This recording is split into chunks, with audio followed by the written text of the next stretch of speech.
Friends, welcome to Sudha learning teacher channel. मेरा नाम सुधा सरस्वती है। आज मैं आपको इंग्लिश में एक इम्पोर्टेंट चीज़ बताऊंगी, जैसे कि एप्लीकेशन। तो एप्लीकेशन क्या होती है पहले थोड़ा समझ लीजिए कि प्रार्थना पत्र, जिसको हिंदी में हम प्रार्थना पत्र, इंग्लिश में एप्लीकेशन कहते हैं।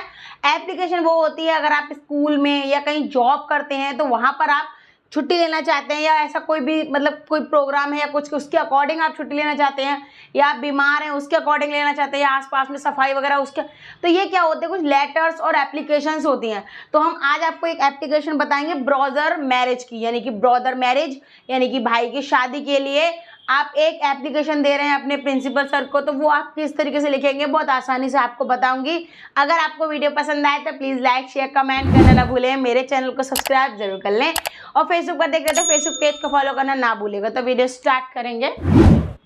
देखिए, सबसे फर्स्ट हम यहाँ पर हेडिंग डाल देते हैं, एप्लीकेशन फॉर ब्रदर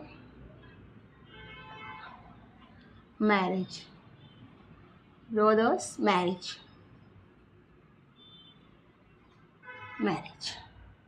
ठीक है, ठीक है। यानी कि भाई की, अगर आपके भाई की शादी है तो आप अपने स्कूल में एक एप्लीकेशन देंगे, तो वो आप इस तरीके से लिखेंगे, ठीक है। तो देखिए आगे देखिए, अब हम यहाँ पर लिखना स्टार्ट करेंगे। सबसे पहले हम लिखते हैं टू का मतलब होता है सेवा में। अगर आपसे कोई बड़ा है उसको आप कुछ लिख रहे हैं तो आप उसको रेस्पेक्टेड तरीके से लिखेंगे। तो सबसे पहले लिखेंगे सेवा में, ठीक है। अब लिखेंगे द प्रिंसिपल, प्रिंसिपल इसलिए क्योंकि आप अपने प्रधानाचार्य यानी प्रिंसिपल जी के लिए ही तो लिख रहे हैं। टीचर्स तो कोई भी, लेकिन प्रिंसिपल के लिखा जा रहा है, ठीक है। अब देखिए इसके नीचे ही क्या आता है, दूसरे नंबर पे देखिए योर स्कूल नेम।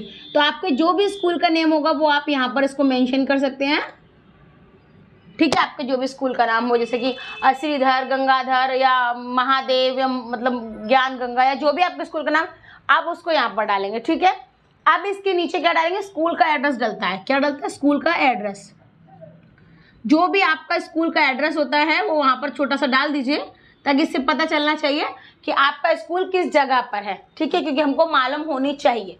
उसके बाद नेक्स्ट आएंगे हम, डेट पे आ जाएंगे, ठीक है।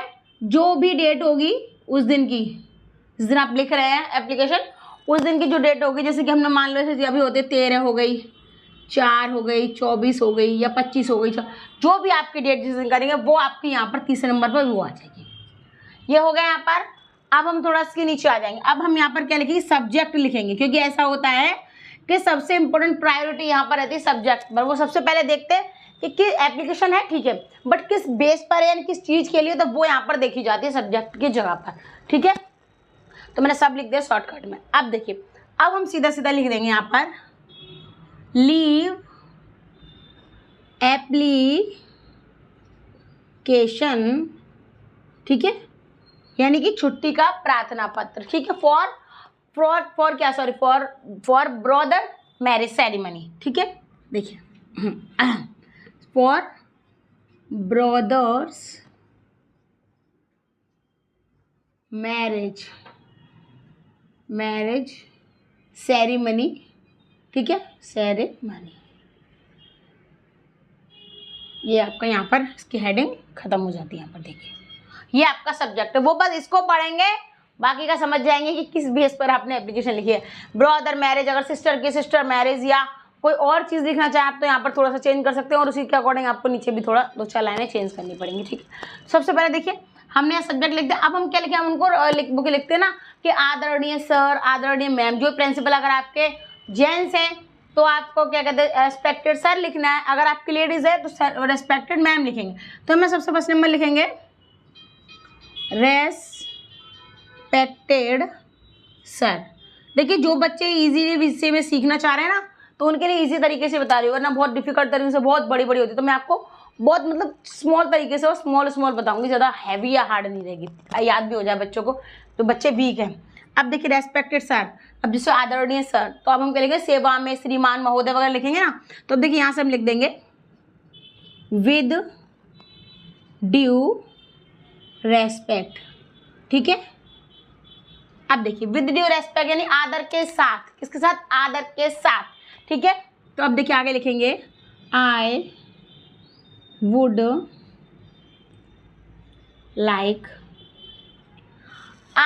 like to inform you. I would like to inform you. ठीक है, मैं इस तरीके से आपको क्या कर रहा हूँ, इन्फॉर्म कर रहा हूँ, यानी आपको बता रहा हूँ. ठीक है, आगे देखिए कि दैट, क्योंकि मतलब वो बता रहा है, क्या बता रहा है वो आप यहाँ पर देखिए कि विल नॉट इज अवेलेबल. ठीक है, देखिए विल नॉट, इधर लिख दे रहे हम, विल नॉट, ठीक है, बी अवेलेबल. ठीक है, तो यहाँ पर आपको क्या करना है, ध्यान से देखना है कि वो बता रहा है कि आप मतलब मैं स्कूल अटेंड नहीं कर सकता हूँ. क्या नहीं कर सकता, अटेंड नहीं कर सकते, नहीं उपलब्ध नहीं हो सकता हूँ. लड़की लिख रही है, लड़की के लिए, लड़कों के लिए, दोनों के लिए सेम है, अलग अलग नहीं है. बस उसमें इंग्लिश में एक ही रहेगा, बट हिंदी में थोड़े वर्ड्स चेंज होते हैं बस, और कोई प्रॉब्लम नहीं. ठीक है, अब आगे देखिए कि will not be able to attend, यानी कि देखिए मैं आपको इन्फॉर्म कर रहा हूँ कि मैं क्यों नहीं स्कूल में आ रहा हूँ. क्यों नहीं आ रहा है, तो वो आपको यहाँ पर पहले इन्फॉर्म कर रहा है. ठीक है, तो वो प्रिंसिपल सर क्या करेगा, इन्फॉर्म करेगा. क्या करेगा, इन्फॉर्म करेगा. ठीक है, अब हम इसके आगे लिख सकते हैं जैसे कि द स्कूल because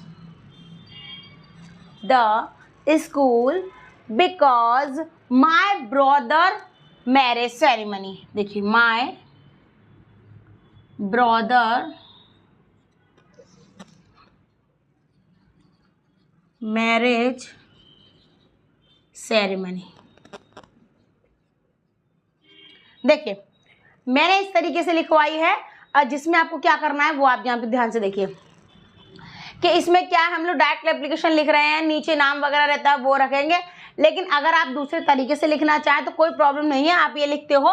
तो उसके बाद देखिए विद ड्यू रेस्पेक्टेड, मतलब फिर उसके बाद आप लिख सकते हो कि मैं आपके स्कूल का, आपके कक्षा क्लास का, मतलब 6 का 7 का जिसकी क्लास के स्टूडेंट हो वो आप यहाँ पर मेंशन कर सकते हैं. एक लाइन ऐड और कर सकते हैं इसको, अगर आप बड़ा करना चाहे तो उससे कोई भी प्रॉब्लम नहीं है. ठीक है, अब देखिए कि इज गोइंग मतलब मैं अपने भाई की शादी में जा रहा हूँ, इसलिए मैं स्कूल नहीं आ सकता हूँ, तो टू बी हेल्ड. ठीक है, ये देखिए, समझ रहे हैं आप, ध्यान से देखिएगा इसको. अब देखिए, अब इसके आगे वाली लाइन देख लीजिए, देयरफॉर. ठीक है, हम कह रहे थे ना, मतलब आपकी बहुत कृपा होगी तो कृपया आप छुट्टी देने का या अवकाश देने का, मतलब अवकाश देने की कोशिश का आवश्यकता करें सब. तो हम आगे लिखेंगे, देखिए I request